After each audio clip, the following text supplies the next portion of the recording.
The morning sun cast long shadows across the dusty streets of Fallujah as Marine Corporal Sarah Martinez adjusted her medical pack for the third time. The weight felt familiar now after 8 months of carrying it through the war-torn city. She had joined the military to serve her country, but more than that, she wanted to save lives. Growing up in a small Texas town, Sarah had always been the one neighbors called when someone was hurt.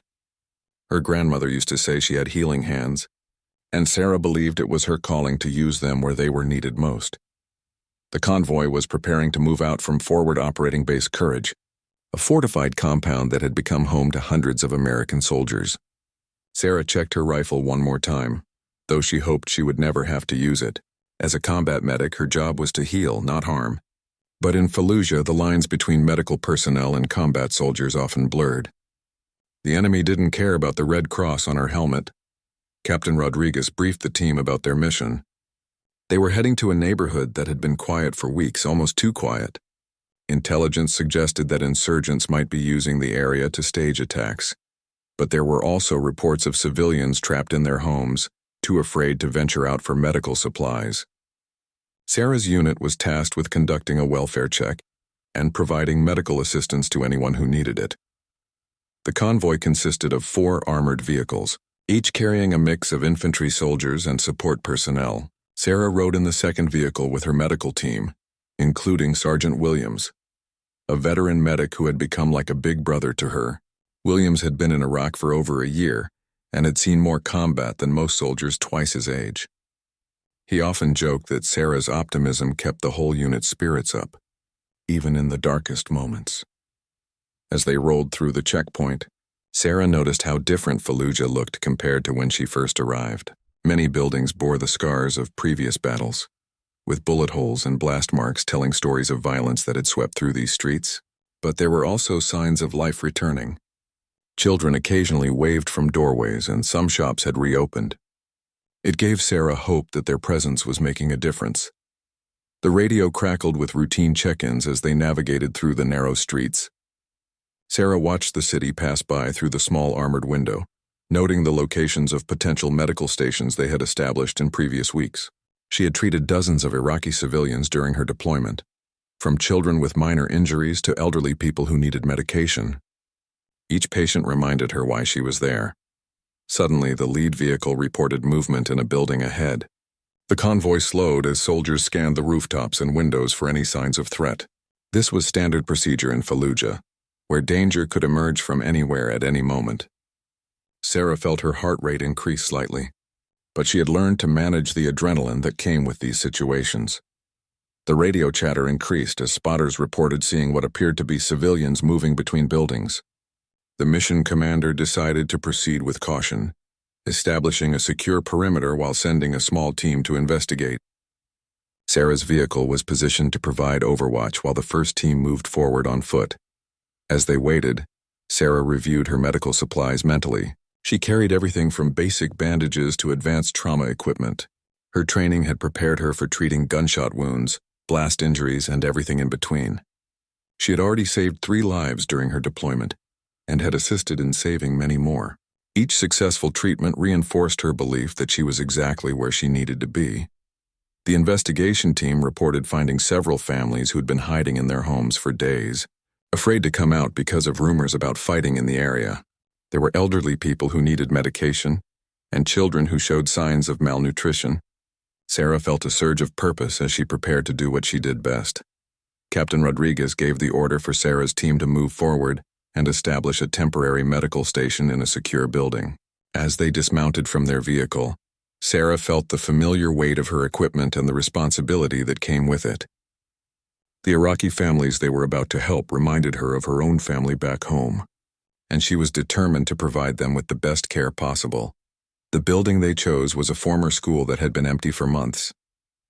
It provided good visibility in all directions and had enough space to treat multiple patients. As Sarah set up her medical station, she couldn't shake the feeling that something was different about this mission. The neighborhood seemed too quiet, and her instincts, which had kept her alive for 8 months, were telling her to stay alert. Sergeant Williams noticed her concern and reminded her that they had backup nearby and communication with the base. The convoy vehicles remained in position to provide support if needed.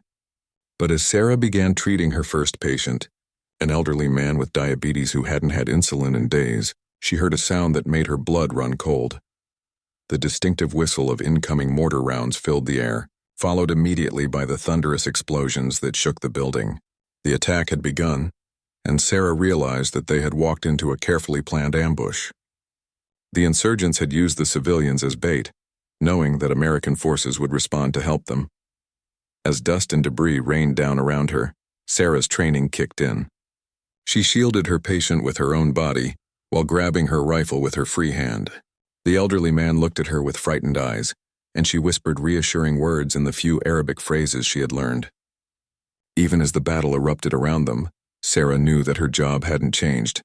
She was there to save lives, and that's exactly what she intended to do.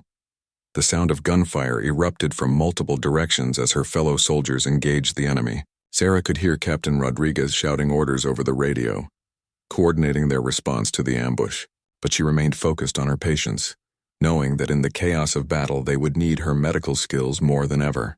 The real test of her courage and determination was just beginning. The mortar attack lasted only minutes, but it felt like hours to Sarah as she crouched over her patients in the makeshift medical station. When the explosions finally stopped, the eerie silence that followed was broken only by the sound of her own heartbeat and the whimpering of frightened children. She quickly assessed the situation around her. 3 civilians had been injured by flying debris, and one of her fellow soldiers had taken shrapnel to his arm. Sergeant Williams was already moving to secure the building's entrances, while maintaining radio contact with the convoy vehicles outside. The ambush had been well planned, with insurgents positioned in multiple buildings around their location. Sarah could hear sporadic gunfire from different directions as her unit engaged the enemy forces. Despite the chaos, she remained focused on her primary mission, keeping everyone alive. The elderly, diabetic man she had been treating was shaken but unharmed. Sarah helped him to a more secure corner of the room before moving to treat a young woman who had been cut by broken glass. As she cleaned and bandaged the wound, Sarah spoke softly to calm the woman's nerves. She had learned that maintaining a steady, reassuring presence was just as important as medical treatment in these situations.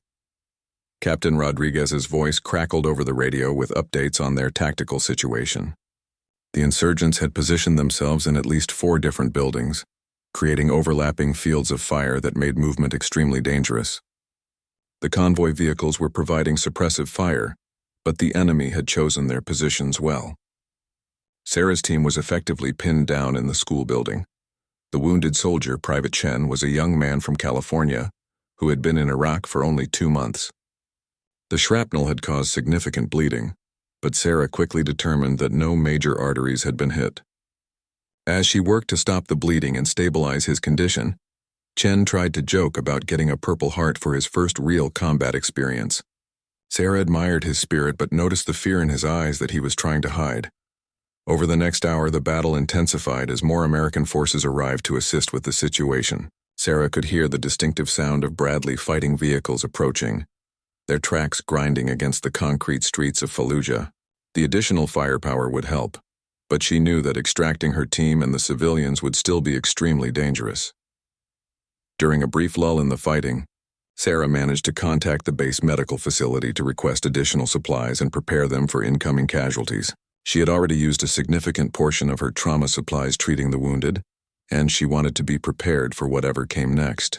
The voice on the radio assured her that a medical evacuation helicopter was standing by, but it couldn't land until the area was secured. As afternoon turned to evening, Sarah noticed that the civilians were becoming increasingly anxious. The fighting had been going on for hours and food and water were running low. She shared her own rations with the families, particularly focusing on the children who seemed most affected by the stress of the situation. One little girl, probably around 6 years old, had not spoken since the attack began, and Sarah spent extra time trying to comfort her. The tactical situation began to shift as American forces systematically cleared the buildings where insurgents had taken positions.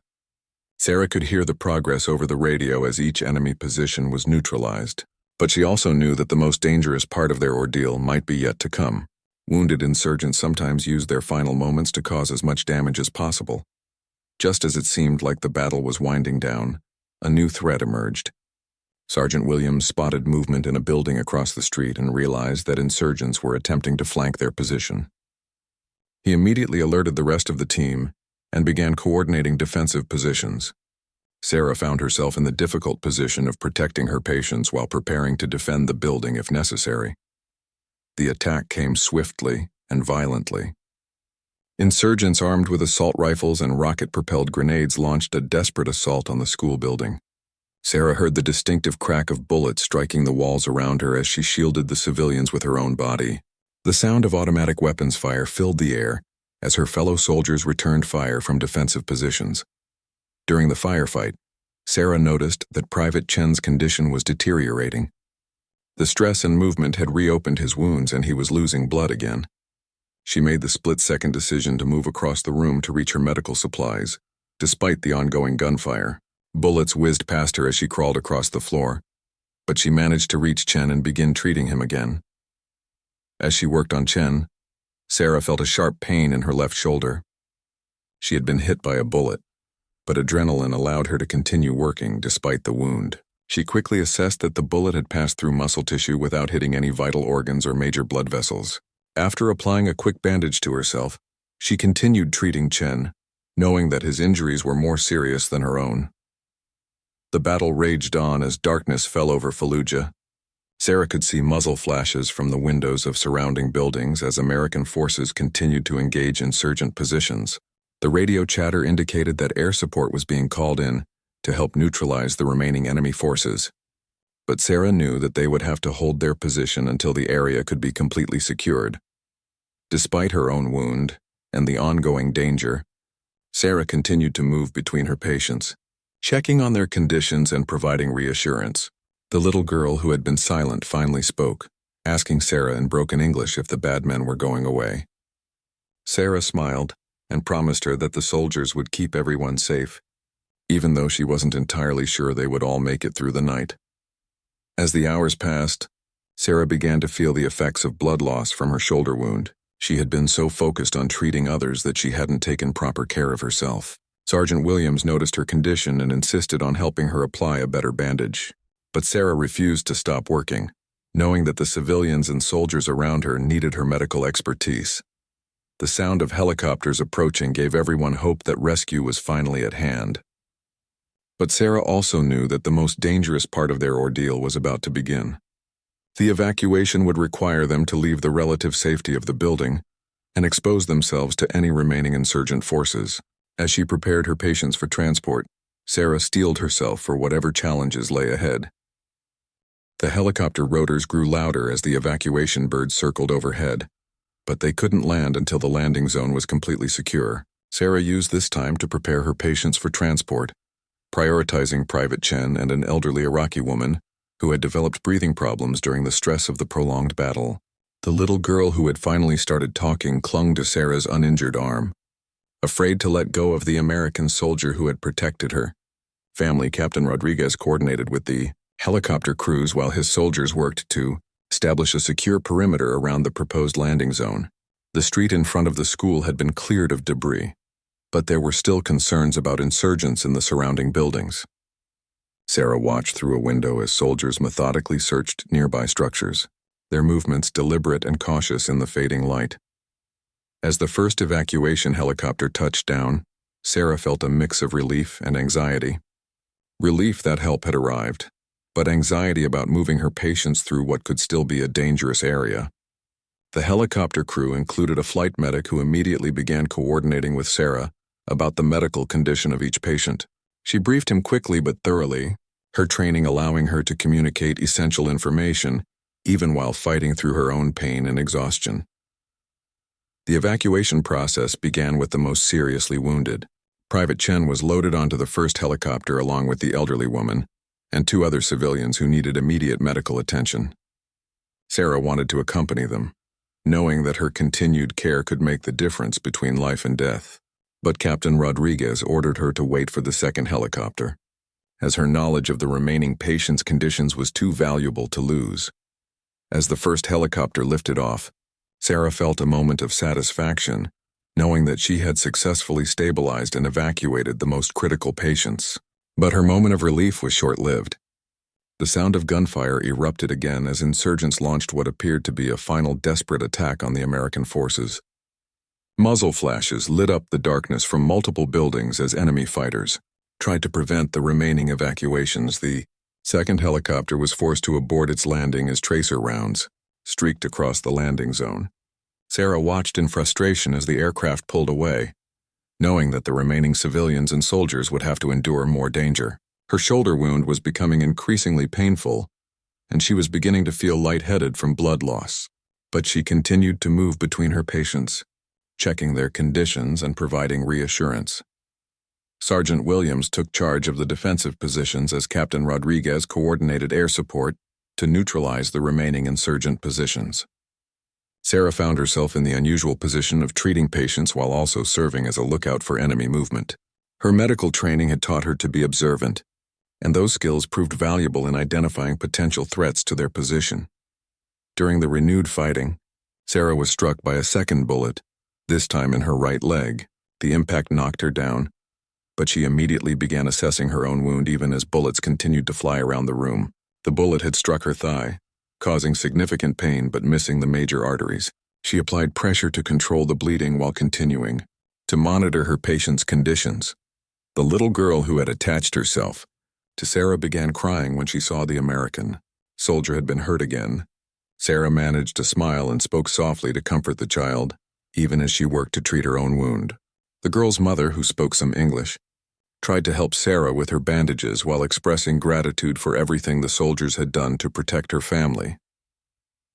As the night wore on, American forces gradually gained control of the situation. The air support had been effective in neutralizing several insurgent positions, and ground forces were systematically clearing the remaining buildings. Sarah could hear the progress over the radio as each potential threat was eliminated, but she also knew that her own condition was becoming a concern.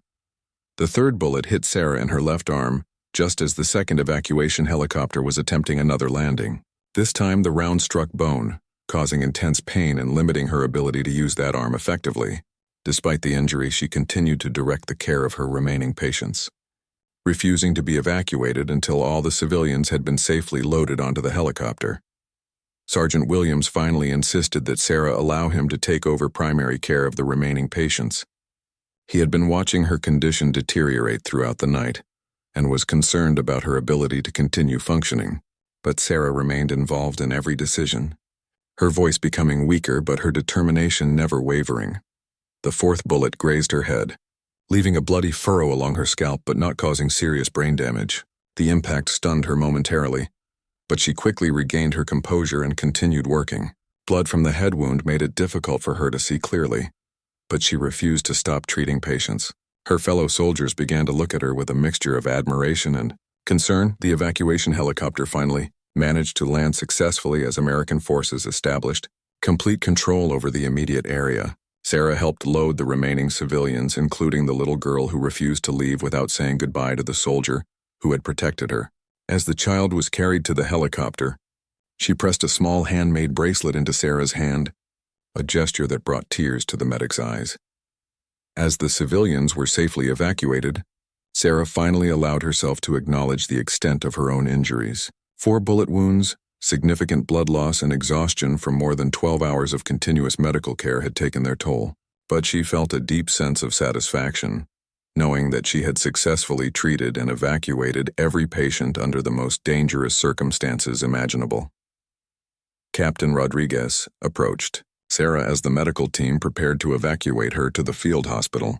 He looked at her with obvious respect and told her that her actions during the battle had saved at least 8 lives. Sarah smiled weakly and replied that it was just her job, but everyone around her knew that what she had accomplished went far beyond the call of duty. As she was loaded onto the evacuation helicopter, Sarah looked back at the school building where she had spent the longest night of her military career.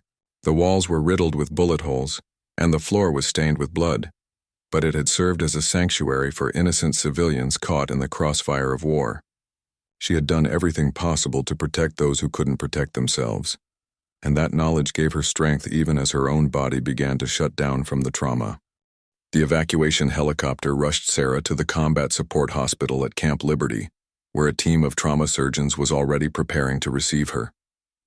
The flight medic had radioed ahead with her condition, describing multiple gunshot wounds and significant blood loss.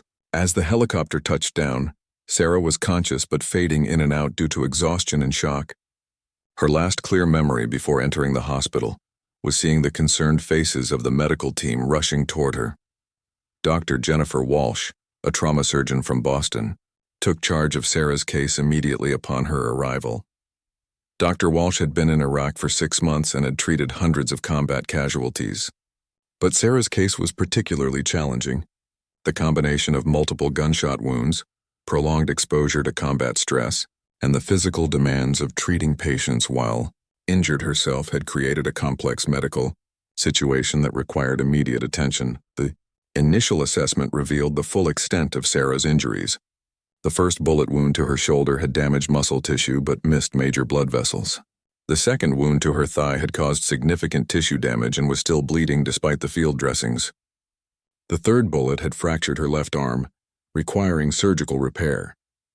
The fourth bullet had created a deep scalp laceration that needed careful cleaning and suturing to prevent infection. But what concerned Dr. Walsh most was not the individual wounds, but the cumulative effect of blood loss, dehydration, and exhaustion. Sarah's body had been running on adrenaline and determination for more than 15 hours, and now that she was finally safe, her systems were beginning to shut down. Her blood pressure was dangerously low, and her heart rate was erratic. The medical team immediately began aggressive fluid resuscitation and blood transfusions. During surgery to repair the fracture in her left arm, Sarah briefly regained consciousness and immediately began asking about her patients. Even while lying on an operating table, her first concern was for the civilians and soldiers she had treated during the battle. Dr. Walsh assured her that everyone had been successfully evacuated and was receiving proper medical care. But Sarah continued to worry about specific details of their treatment. The surgery was successful, but Sarah's recovery would be complicated by infections that developed in 2 of her wounds. The conditions in Fallujah had not been sterile, and despite her best efforts to keep her wounds clean, bacteria had entered her system. Dr. Walsh prescribed aggressive antibiotic treatment, but warned that Sarah would face a longer and more difficult recovery than initially anticipated.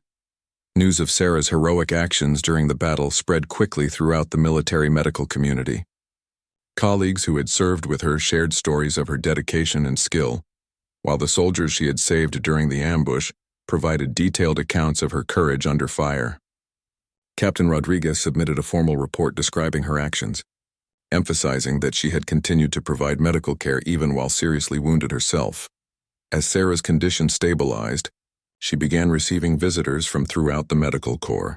Sergeant Williams was among the first to visit, bringing updates on the other soldiers who had been involved in the battle. He told her that Private Chen was recovering well, and had specifically asked him to thank Sarah for saving his life. The young soldier credited her quick thinking and skillful treatment with preventing him from bleeding to death during the firefight. The most meaningful visit came from an unexpected source.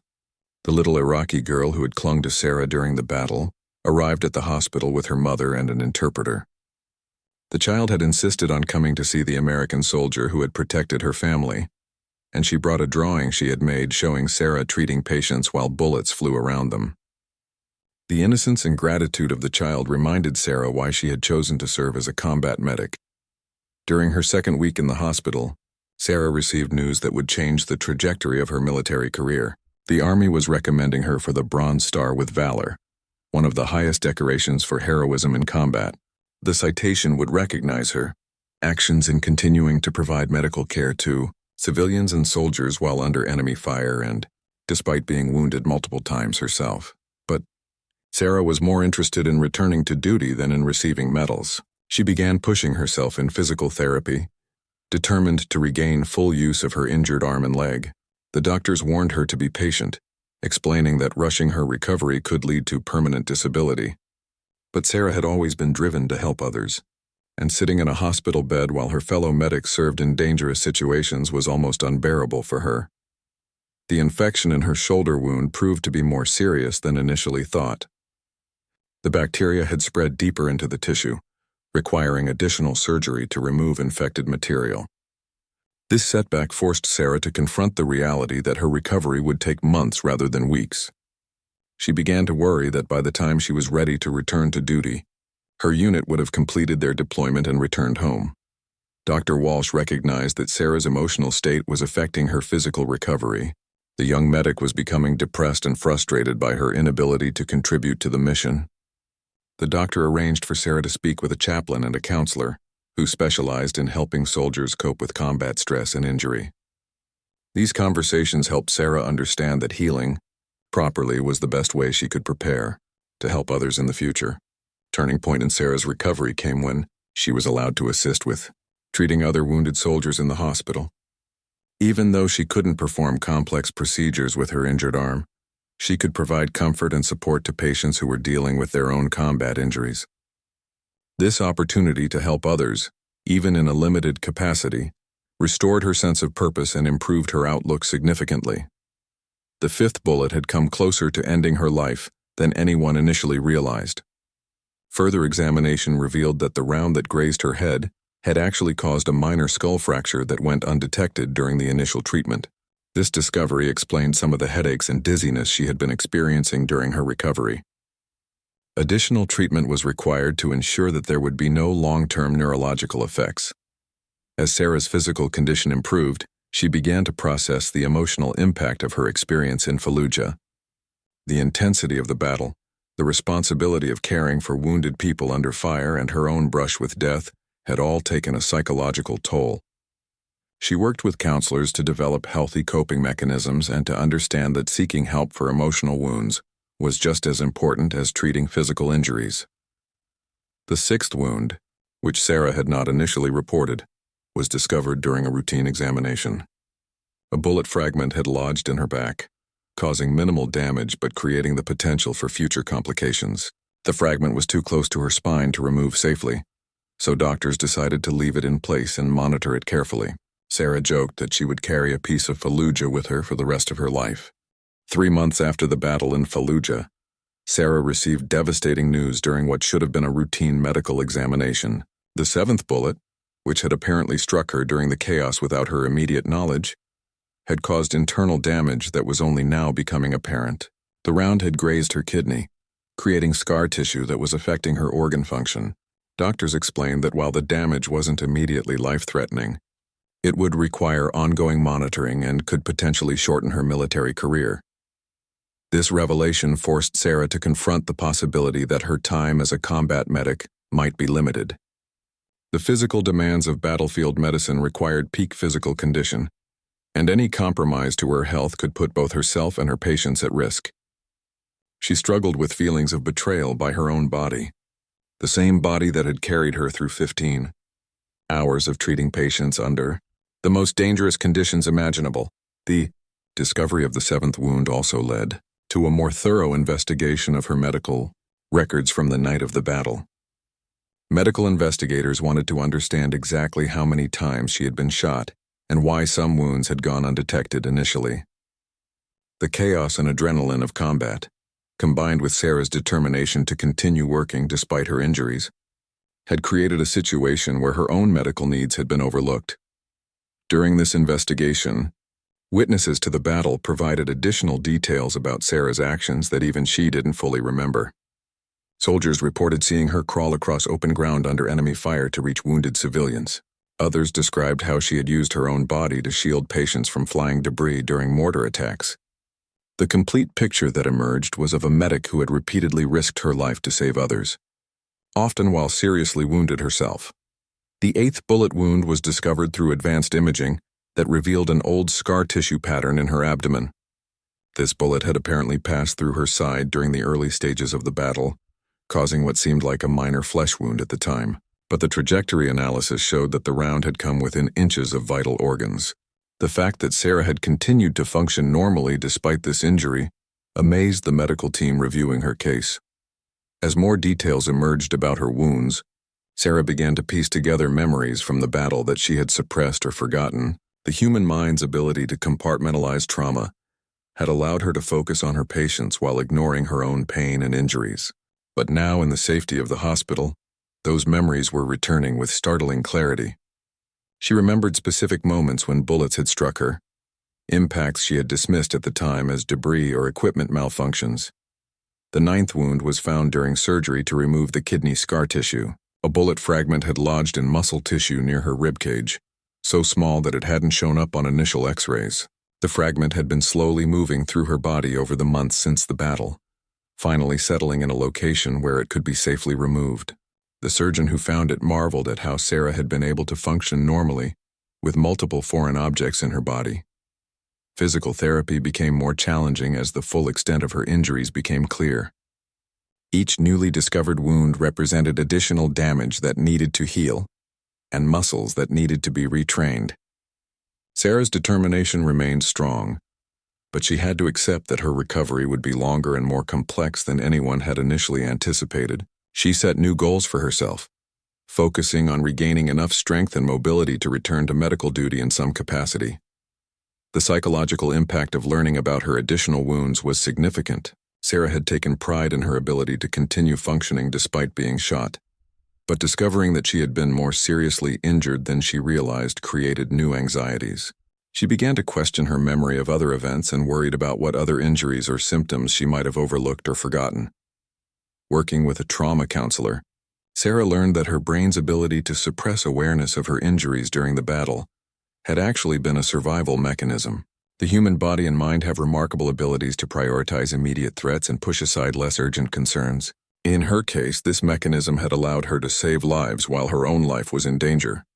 But it had also masked the true severity of her condition.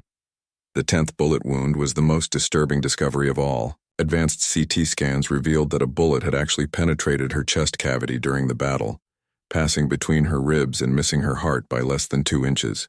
The wound had somehow sealed itself, preventing internal bleeding that could have been fatal. The trajectory analysis showed that this bullet had been fired from close range during the final assault on the school building. This discovery led to immediate emergency surgery to assess and repair any internal damage. Surgeons found evidence of healed tissue damage that indicated her body had somehow repaired itself during the months since the battle. The surgeon described it as one of the most remarkable cases of natural healing he had ever seen.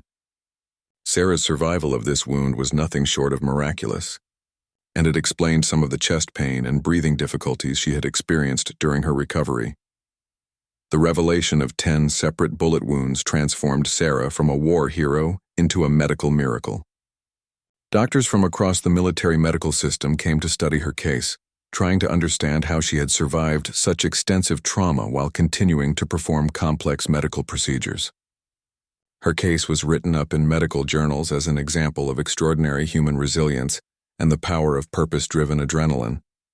But for Sarah, the focus on her survival overshadowed what she considered most important: the lives she had saved. She repeatedly redirected conversations away from her own injuries and toward the patients she had treated during the battle. Private Chen had returned to duty and was serving with distinction. The Iraqi civilians had all recovered from their injuries and returned to their families. To Sarah, those outcomes were more significant than any medal or medical study. The possibility of an 11th wound haunted Sarah during her final weeks in the hospital. Doctors had found 10 separate bullet impacts, but the chaotic nature of the battle made it difficult to account for every round that had been fired in their direction. Sarah herself couldn't be certain exactly how many times she had been hit, as the adrenaline and focus on her patients had created gaps in her memory. Advanced imaging and careful examination failed to reveal any additional wounds, but the question remained open. Sarah decided that whether there had been 10 bullets or 11 didn't matter. What mattered was that she had survived, her patients had survived, and she would soon be able to return to the work she loved. The number of bullets that had struck her was less important than the number of lives she had saved, despite those wounds. As Sarah prepared for her eventual return to duty, she reflected on how the battle in Fallujah had changed her understanding of her own capabilities. She had always known she was strong and dedicated, but the experience had revealed reserves of strength she didn't know she possessed. The physical wounds would heal, but the knowledge of what she could accomplish under the most extreme circumstances would stay with her forever. 6 months after the battle in Fallujah, Sarah Martinez stood in formation at Fort Sam Houston as the commanding general, prepared to present her with the Bronze Star with Valor. The medal citation read aloud to the assembled crowd described her actions that night. But Sarah's mind drifted to the faces of the people she had treated. Private Chen was in the audience, having traveled from his new assignment to witness the ceremony. The Iraqi family she had protected had sent a letter through military channels, expressing their gratitude and informing her that they had named their newborn son after her. The final medical examination before her return to duty had revealed the answer to the question that had haunted her recovery. There had indeed been an 11th bullet. Advanced MRI technology detected microscopic metal fragments embedded deep in her shoulder muscle, evidence of a bullet that had grazed her so lightly that it barely broke the skin. The fragment was too small to cause any functional impairment, but its presence confirmed what many had suspected. Sarah had been struck by 11 separate bullets during that night in Fallujah. The discovery of the 11th bullet impact brought closure to the medical mystery, but it also reinforced the miraculous nature of her survival. Ballistics experts who studied her case calculated that the odds of surviving 11 bullet strikes, while continuing to function effectively, were astronomical. Yet Sarah had not only survived, she had saved 8 lives while absorbing that punishment. The case became a textbook example of human resilience and the power of purpose-driven determination. As she prepared to pin on the Bronze Star, Sarah thought about the journey that had brought her to this moment. The physical recovery had been challenging, requiring months of surgery, physical therapy, and gradual rehabilitation. But the emotional recovery had been equally important. Learning to cope with the trauma of combat, the responsibility of life and death decisions, and the weight of survival when others had been lost required different kinds of strength. The ceremony concluded with Sarah being presented with a flag that had flown over the Capitol building in Washington, a gift from her home state representatives who had followed her story. But the moment that meant the most to her came afterward, when Private Chen approached with tears in his eyes to thank her personally for saving his life. He had gone on to complete his deployment successfully and was planning to attend medical school after his military service. Inspired by Sarah's example, Sarah's return to active duty came with new responsibilities. The Army recognized that her experience and reputation made her valuable not just as a medic, but as a trainer and mentor for other combat medical personnel. She was assigned to the Medical Training Command, where she would help prepare the next generation of medics for the challenges they might face in combat situations.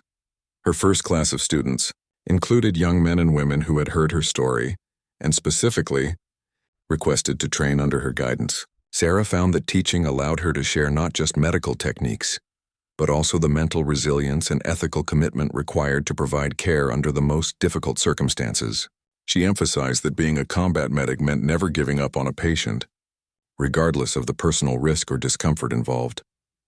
The little Iraqi girl who had given Sarah a handmade bracelet during the evacuation had never left her thoughts.